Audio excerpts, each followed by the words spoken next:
Саламатсыздар ма балалар? Саламатсыздар. Отырыңдар. Бүгін кім кезекші балалар? Бүгін сыныпта түгелміз ба? Түгел, өте жақсы. Отыра қой. Балалар, көңіл күйлерің қалай? Жақсы. Бүгінгі сабақта мен сендерге сәттілік тілеймін. Биологияға деген қызығушылықтарыңды ояту үшін бүгінгі тапсырмаларды жақсылап орындап, бүгінгі сабақты сәтті аяқтайды деп мен сендерге жақсы тілек тілеймін балалар. Олай болса, сабағымызды бастамас бұрын біз екі топқа бөлініп алайық, ортаға келейік. Келіп, мына жерде тұрған сендерден ала қойдап. Балалар, кімге қандай стикер? Қызыл стикер алған оқушылар оң жақтағы столға жайғасамыз, көк түстегі тамшылар сол жаққа жайғасайық. Енді балалар, сендер өздерің байқап тұрған шығарсыңдар, екі түрлі стикер болған себепті біз екі топқа бөлініп.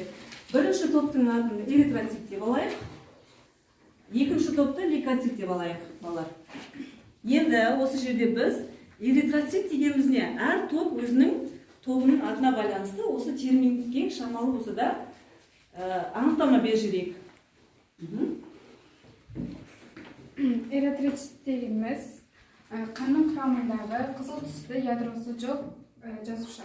Дұрыс. Дұрыс. Ал лейкоцит тобы? Лейкоцит дегеніміз қанның түссіз ядросы бар жасушасы. Дұрыс, өте жақсы. Енді балалар, топтық жұмыс болғаннан кейін әр топтан біз не істейміз? Топпасын сайлап алаймыз. Эритроциттер тобының топпасын кімді сайлаймыз? Мейірімді сайлайық. Келісесіңдер ғой балалар, келісеміз. Мейірім. Ал лейкоциттер тобында біз іңкәрді сайлаймыз. Енді осы бағалау парағы арқылы балалар бүгінгі сабақтағы әр тапсырма бойынша әр оқушының балын осы бағалау парағына не істейміз? Қойып отырамыз. Балалар, сабақты бастау үшін алдымен оқу құралдарымызды түгелдейік. Кітабымыздың 175-ші бетін ашып, оқу құралдарымыздың барын түгелдеп, сабаққа назарымызды аударайық. Балалар, бүгінгі сабағымыздың тақырыбы адам қан топтарының тұқым заңдылықтары және ресурс факторы. Сабақтың мақсаты адамның қан тобының тұқым қуалауын және қан топтарын анықтау механизмін түсіндіру. Тапсырмасын сұрау үшін біз интернет арқылы Spinwheel платформасын пайдаланамыз. Осы жерде қазір дөңгелекті айналдырған кезде стрелка сәйкес келген сұраққа бір оқушыдан жауап беру керек. Әр оқушының жауабы бір баллды бағалайды және топпасы сол оқушының бағасын бағалау парақшасына қойып отырасыздар. Ал кеттік бала, сендерге сәттілік. Бірінші сұрақ. Кім жауап береді балалар? Мен абай. Айта қой. Бір белгінің белгісінен басым болуы доминант. Дұрыс. Дұрыс. Келесі сұрақ.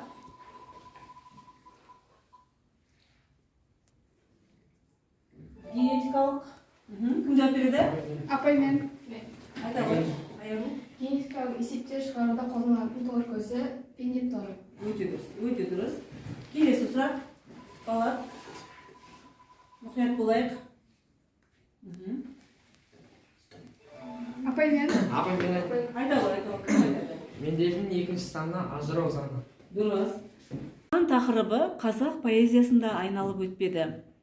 Әйгілі ақын Мұқағали Мақатаев «Мен донормын» деген өлеңін жазды.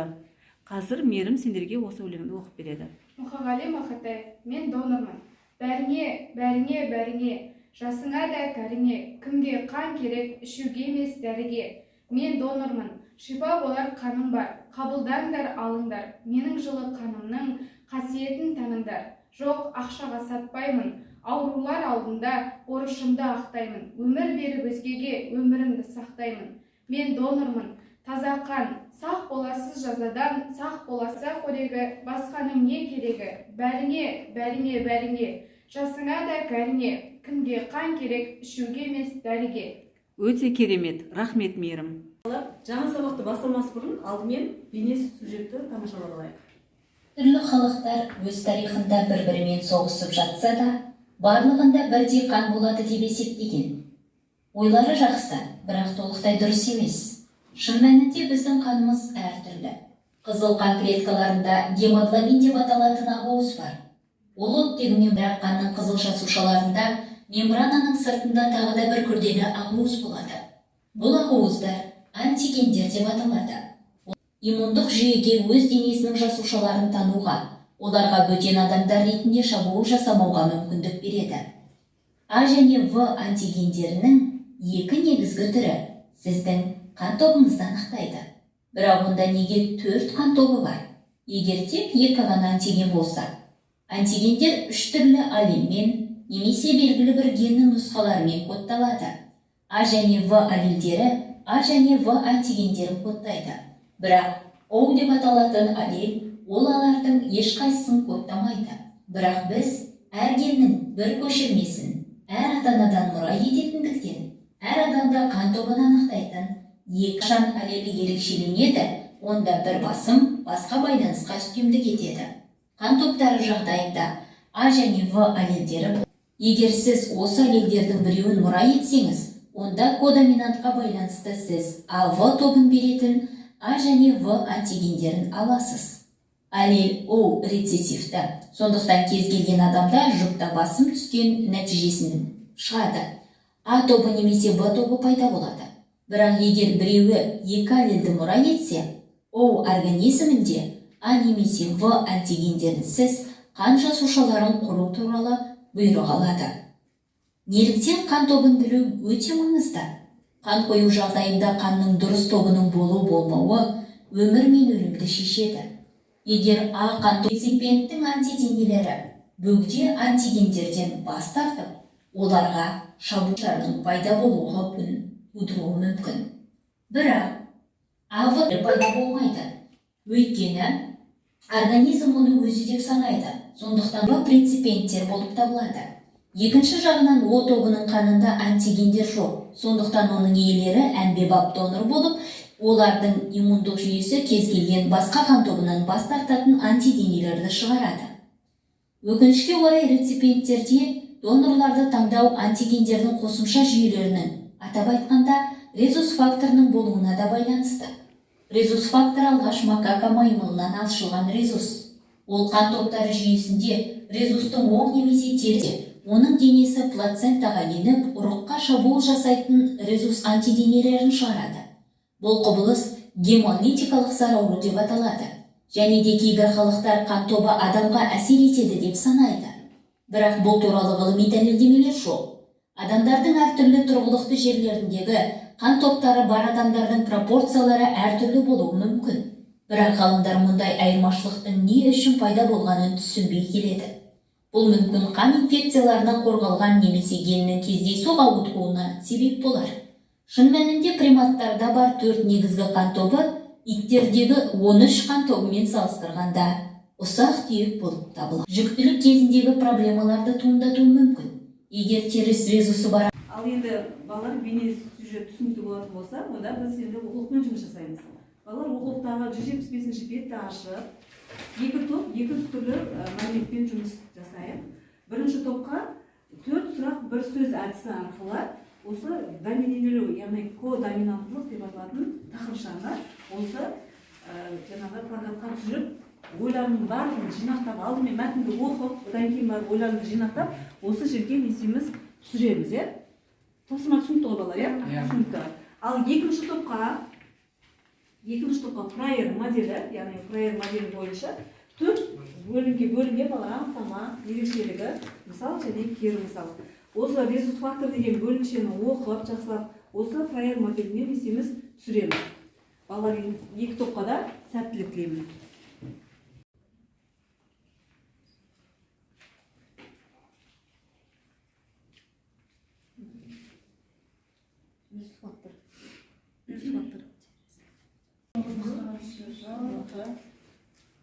Ойымызды айтамыз балалар.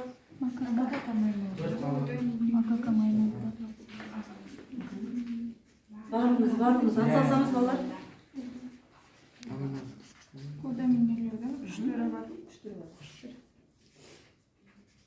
Болдық па? Ендеше бірінші біз эритроциттер тобын тыңдайық, ортаға келіңдер.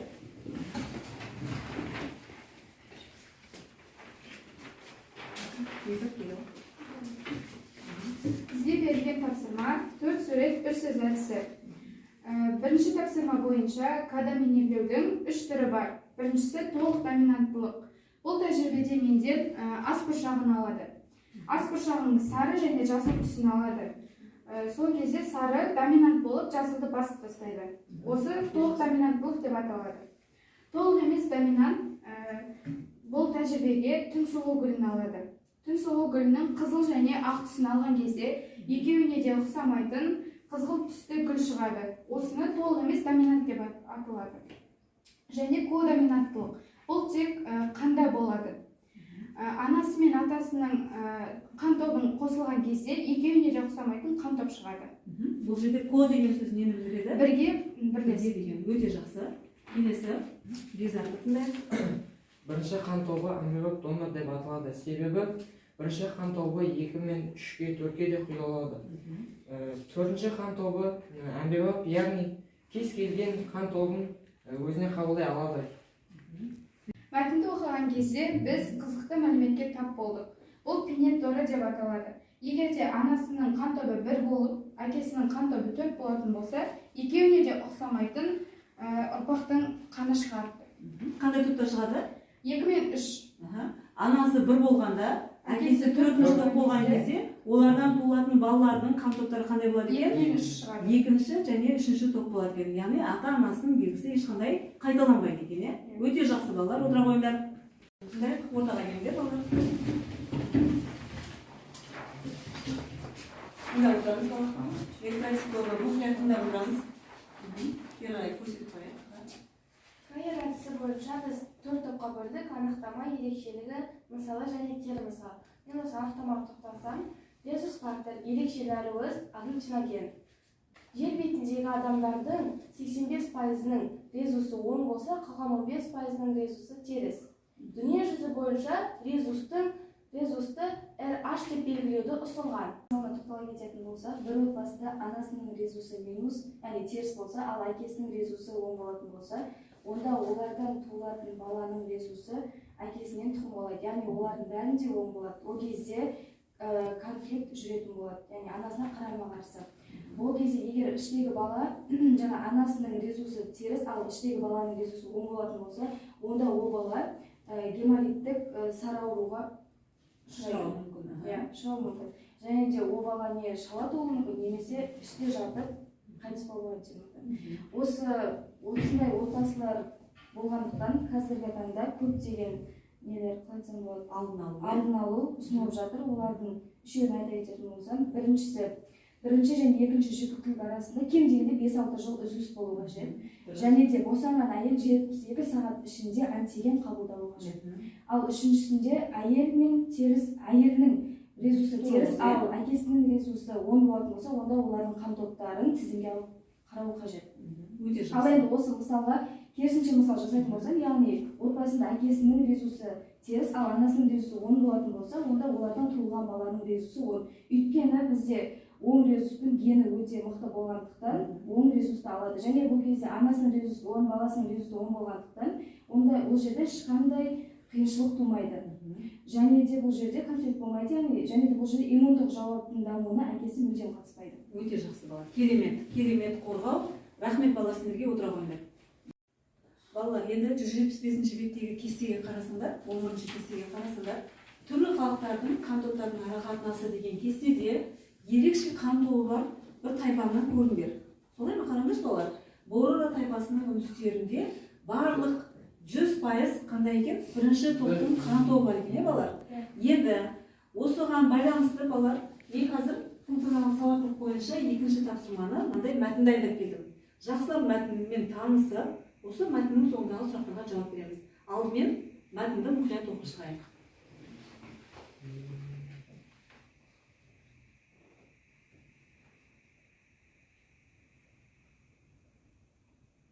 Егер мәтінді оқып болсақ, онда мәтіндегі бірнеше сұрақтарға жауап берейік. Бірінші сұрақ: мәтінде қандай тайпа туралы айтылған? Кім айтады? Нұрсай айтсын. Мәтінде Борора тайпа туралы айтылған. Дұрыс, отыр ғой. Борора тайпасы қайсы жерде мекендейді балалар? Айта ғой. Борора тайпасы Бразилия мен Боливияда мекен етеді. Ол қай ұлт екен ол балалар? Үндістан. Үндістер екен, отыр ғой. Екінші сұрақ: халық екі бөлікке бөлінді дейді. Бұл қандай өзгеріс әкелуі мүмкін? Мен Мегіне басқа айтайық. Жаным айтасың ба? Кім айтады? Мейірім айта ғой. Бұл ешқандай өзгеріс алып келмейді. Себебі ол жерде 2-ге бөлінсе де, 4-ге бөлінсе де, олар тек қана бір-бірімен некеге тұра алады. Сондықтан ешқандай өзгеріс болмайды. Дұрыс айтасың. Алып қосатындар бар ма балалар? Қосатындар бар ма? Жоқ па ешкімде? Яғни бұл Борора тайпасы оңтүстік және солтүстікке бөлінген дейді. Бірақ оларда қатаң заң бар екен. Ата бабасының дәстүрлерін сақтап, олар тек қана бір-бірімен ғана не істейді екен? Некеге тұрады екен.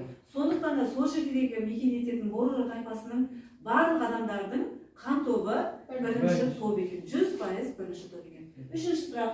Бұл тайпаның тек бірінші қан тобы болуы қандай факторларға тәуелді? Дәрісін айта ғой. Өйткені бұл тайпа ата-бабаларының салт-дәстүрін қатаң түрде сақтаған, басқа ұлтпен, басқа елдермен қатынас жасамаған, яғни қыз алмаған. Сол себепті олардың қан топтарының бәрі бірдей болу себебі бар.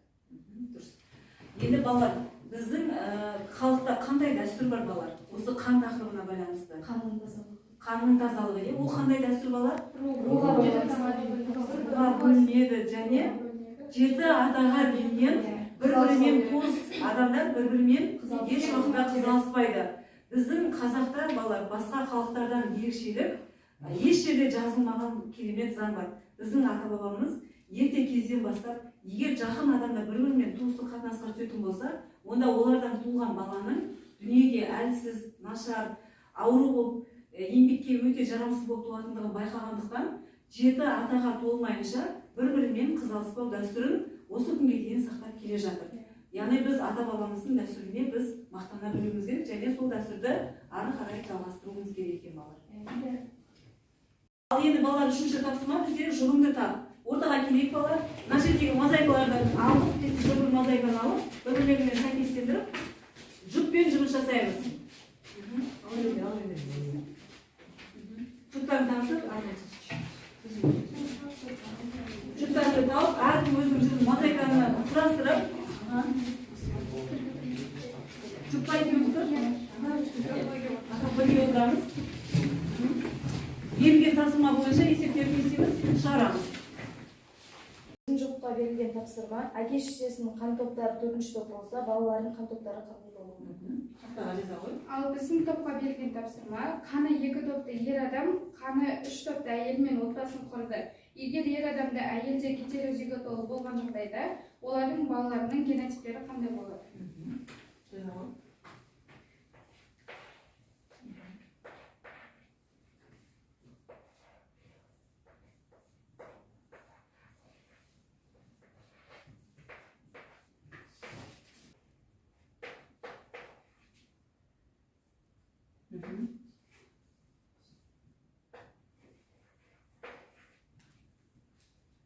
Жазып кеткен аға.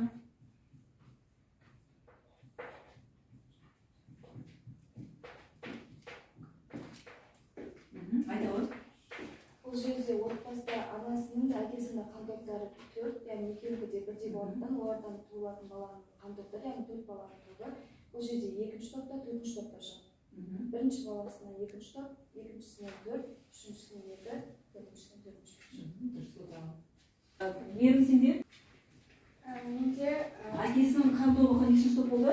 әкесінің қан тобы 2, гетерозиготалы 2, гетерозиготалы 2, және анасыныкі гетерозиготалы 3 болған жағдайда, бірінші балдарынікі 4, төртінші топ, және екінші балдарынікі 2-ші топ, үшінші балдарынікі 3-ші топ, және төртінші балдарынікі 1-ші топ болады. Бала дұрыс па? Қарап отырсыңдар ма?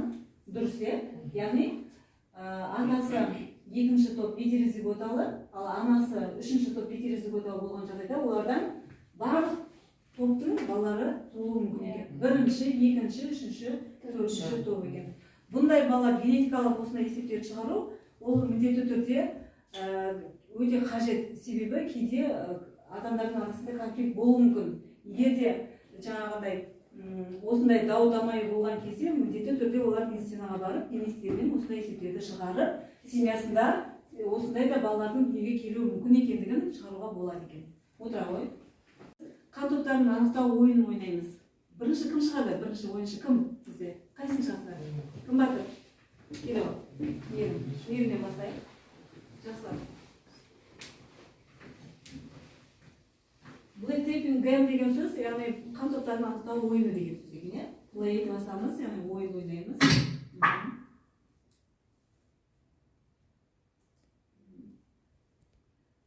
Мейірім айтып тұр, қана бірінші. Венадан қанды аламын. Қанның топтарын анықтайсың, иә? Анықтаймын. Бірінші проверка. Бірінші проверка. Иә. Екінші проверка. Және үшінші проверка. Енді үш проверканың қайсысында қандай қан тобы бар екендігін не істеуіміз керек? Анықтауымыз керек, иә?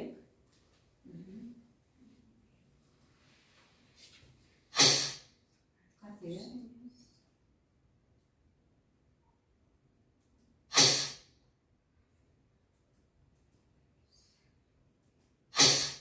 Дұрыс, иә? Дұрыс. Сонымен сенде қан тобы анықталды. Бүк жоқ дейді, керемет жұмыс дейді, яғни төртінші. Аха. Результаттары қандай? Мейірім сенде? Плюс. Плюс. Дұрыс айтады. Төртінші, RH плюс. Енді осыған үш қан тобын қоямыз. Дұрыс. Ойланып. Yes.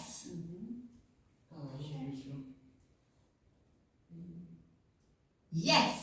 Молодец. Отыра ғой. Келесі кім? Қай ойыншы? Кел. Менюға барамыз. Балалар, балын есептей отыра берді, себебі біздің сабағымыз аяқталуға жақын. Бекзат бірінші не істейсің?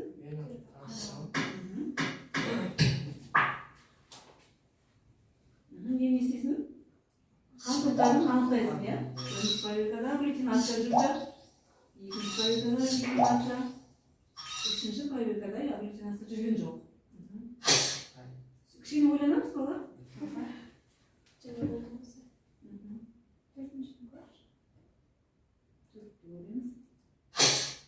Дұрыс екен, иә? Төртінші топтың қан тобы шықты. Ары қарай. Керемет жұмыс дейді. Енді мына жатқан кісіге не істейміз? Үш пакеттегі қанды сәйкестендіріп құямыз, иә? Ойланамыз Бекзат. Төртінші топ RH минус болып тұр. Қай топтық үйді? Екінші топтық үйді балалар, иә? Дұрыс. Ойланамыз. Төртінші топқа қайсысын құю керек тағы да? Екінші топтық үйді? Дұрыс. Енді? Бұл қай топ? Бірінші топ. Бірінші топтың? Молодец. Бекзатқа 4 балл қойыңыз. Бала ойындар ма сіздерге? Иә, ұнады. Жақсы, рахмет. Ал енді топбаздар бүгінгі өздеріңіздің командадағы балалардың балын есептеп. Сонымен біз сабағымыздың соңғы бөліміне де келіп жеттік. Енді топ бойынша топ басшыларының өзінің тобындағы мүшелерін қалай бағалағандығын білейік. Бірінші эритрицит тобының. Мейірім. Біздің тобымыз бойынша, эритрицит тобы бойынша Тігебай Мейірім тапсырмаларды орындап 10 балл алды, 5 деген баға. Сайлау Жаннұр тапсырмаларды орындағаны бойынша 7 деген балл алып, 4 деген баға алды. Ержан Бекзат 9 деген балл алып, 5 алды. Баян Інжу 8 деген балл алып, 4 алды. Балалар бағалармен қанағаттанасыңдар ма? Иә. Жарайды, отыра ғой. Аха, келесі лейкоцит тобы. Ингараға сөз берейік. Лейкоцит тобы бойынша бізде 4 тапсырма бойынша Бержумардыңдар 9 балл жинады, яғни 5 бағасы. Әбілқасым Нұрсаяр 7 балл, яғни бағасы 4. Советхан Айару 7 балл, бағасы 4. Ақтай Ақбота 9 балл, 5. Балалар бағалармен қанағаттанасыңдар ма? Дұрыс па? Дұрыс, әділ бағаланды деп ойлаймын. Балалар, бұдан кейінгі сабақтарда да сендерге жақсы балл жинауға балалар тілектеспін. Ал енді бүгінгі сабағымыздың қалай өткендігін біз мына рефлексия арқылы не істейміз? Өз ойымызды білдірейік, балалар. Осы жерде берген осы қан топтарына байланысты берген мәтіндің өздеріңе қай мәтін ұнады, соны таңдап және осы жерде ойларында айтып кетсеңдер.